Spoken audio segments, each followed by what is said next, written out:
Today's video is going to be a little bit different. I'm going to show you all the carbon steel kitchen knives I've collected over the last year. Coming right up.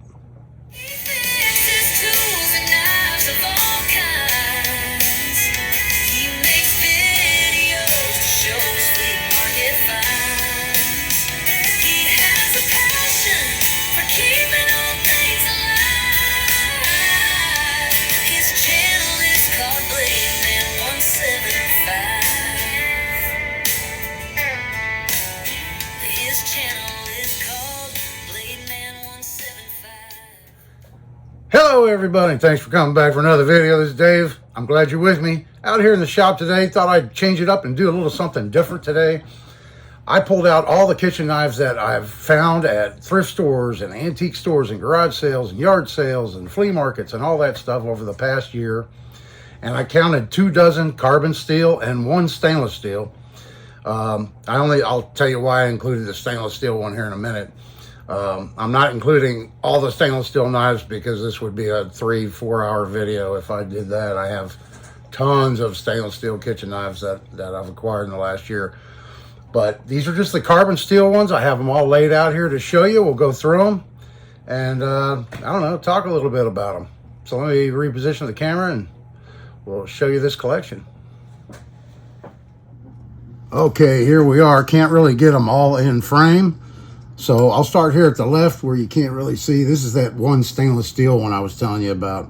It's a Jacob's butcher pattern. And I got this, it was missing the bolster right here. And I casted that out of pewter.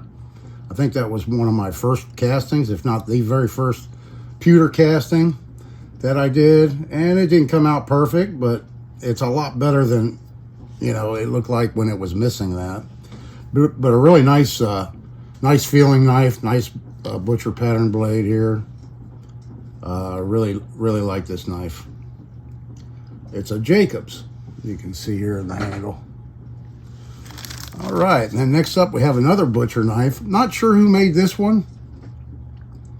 Can't find any markings on it anywhere. It should be somewhat identifiable from these rivets. If you look, I mean, they're a lot bigger than any of the other rivets on any of these other knives. Quite a bit bigger.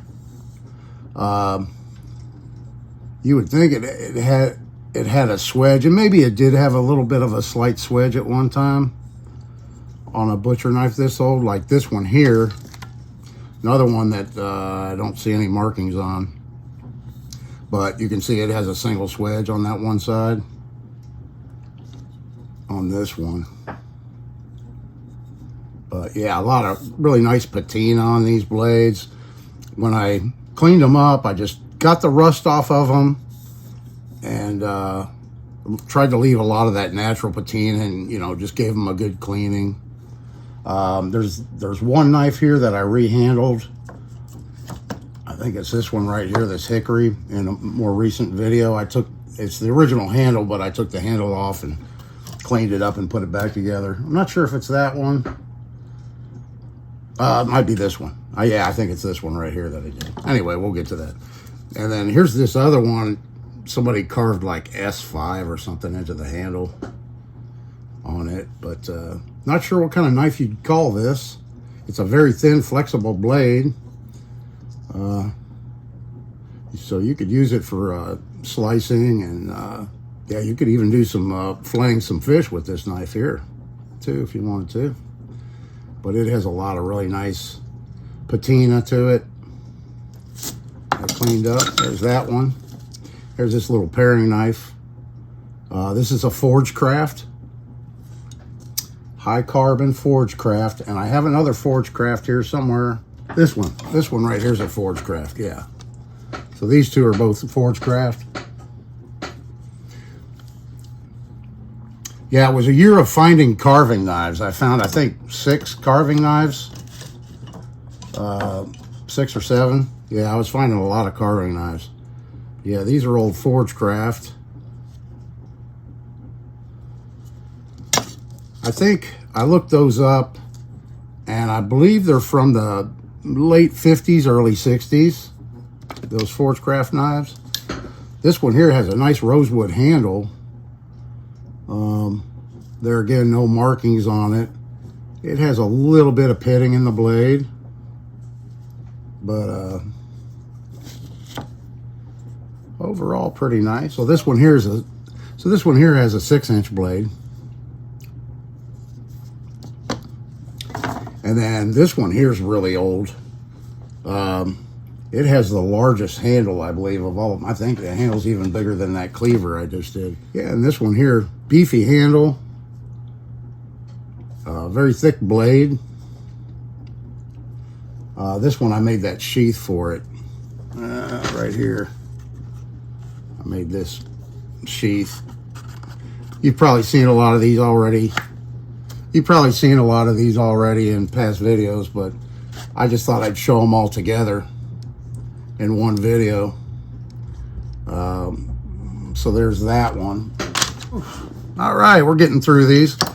This one here is an Olsson.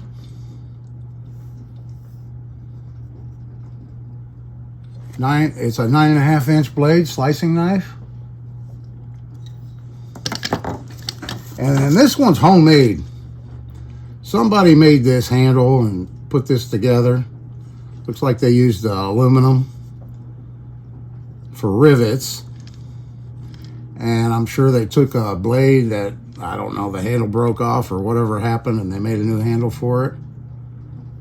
But I just thought it has a lot of really nice character to it. And it's a thin, flexible. This would be a good, you could use this as a fillet knife. So there's that one. This one here was really, really in bad shape, and it's still very deeply pitted. But it's a very thin, I guess you could, it looks like a saw blade, but I think you could call this a fish knife, because you could definitely fillet with it. You can see how thin and flexible it is. And you could use this part right here for scaling. Unfortunately, the pitting is really deep on this one. This one's in the worst condition, probably.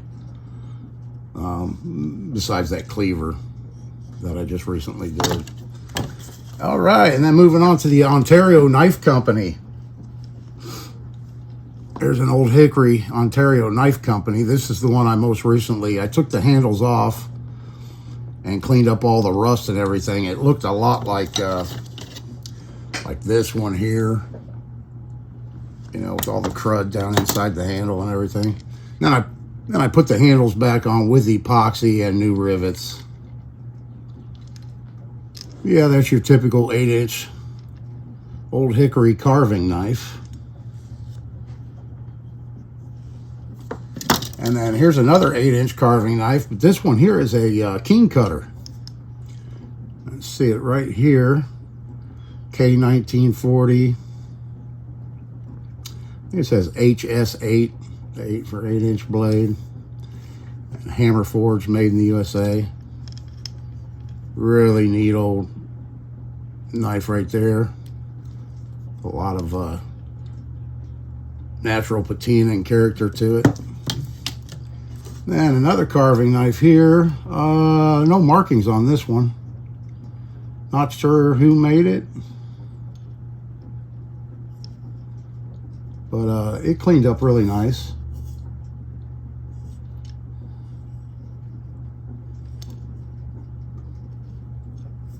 Another carving knife. And here's another Old Hickory. And look at, it's interesting here, the two Old Hickories that I have. The blades are very similar. Not quite identical in shape and everything. Very similar though. The stampings, this one's a lot deeper than this one, but look at the handles, how different the handles are. So that's interesting. I'm not sure how to date Ontario knives, but I'm sure, I'm guessing this one's newer. Just because of the stamping on the handle and stuff. This one has Old Hickory, and then I think it has the registered trademark in the circle at the end, and this one has it in the middle. And I'm sure there's a way to date them, but overall, I would guess this one to be the newer of the two. So there's those. I think I showed you that one.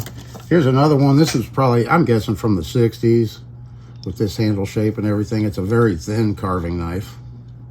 Not sure who made it. And then here's our mystery knife right here.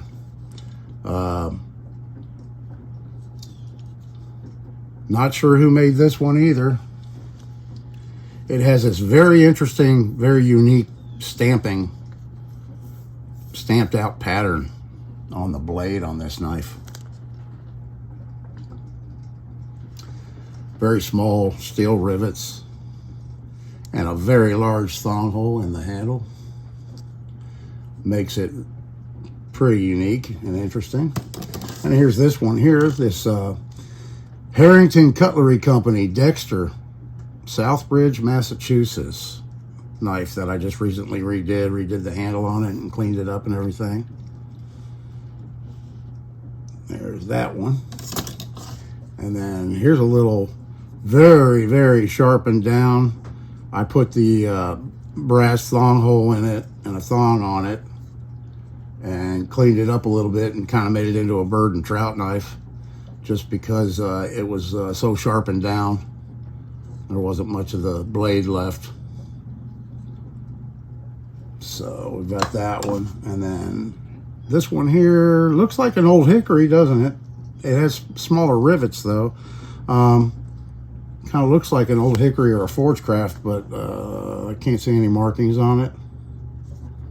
It may have had them at one time. But that's about a what, 6-inch? Yeah. That would be like a 6-inch boning knife right there. Carbon steel. And then the cleaver. The very pitted cleaver I just redid, cleaned up. It's in pretty poor shape. Like I said, it's a wall hanger. Don't think it'll get used. Here's that small Sabatier knife. Right here, a little paring knife. Sabatier, made in France. And there's another one. Very well made, very good quality kitchen knives. Right there. And then last up, look at that. I don't know if you've seen this one before, but this is a Civil War era table knife. Butter knife. Very old carbon steel. I found it at the flea market. And this is all pewter. And unfortunately the blade, I don't know, looks like a file. It was in a toolbox with a file sitting on it or something. I don't know, to leave that pattern in it from the corrosion. But yeah, really, just really neat old, I mean, probably from the 1860s, 1870s, something like that. Really old, really cool, neat pattern knife. So that was it. That's what I acquired in the last year. Not too bad considering I don't go every weekend and I don't always look for kitchen knives. I just, whenever I come across them, there's a good deal on them, you know, I pick them up. So that's pretty good, finding 2 dozen in the past year, I think. Like I said, that doesn't include all the stainless steel knives. I've got tons of those. If I had to pick a favorite, I'd be hard pressed, but I love the butcher pattern knives. Any one of these 3 butcher pattern knives that I found, I definitely want to be keeping one of those. And then I'm real fond of this old hickory here, this last one that I redid, and this boning knife. I'm real fond of it. Yeah, so if I was looking to keep any of these just to use in the kitchen, I'd probably start with one of those, but any one of them would do a good job. Get them nice and sharp and keep them sharp and everything, and any one of them will do a great job for all the kitchen tasks you need them for. So if you can't tell, I'm still sick. I'm still trying to get over this bug. I had it for a couple weeks now and it's just lingering on. I'm getting better. I've got a little bit more energy now than I did before, that's for sure. And and I'm definitely getting better every day. So to all those wishing me well, I really appreciate it. Thanks a lot. It means a lot to me. Thanks everybody for watching, and I hope you're having a great day. Got the weekend coming up. Hope you got plans to have fun this weekend, and this day. See you in the next one.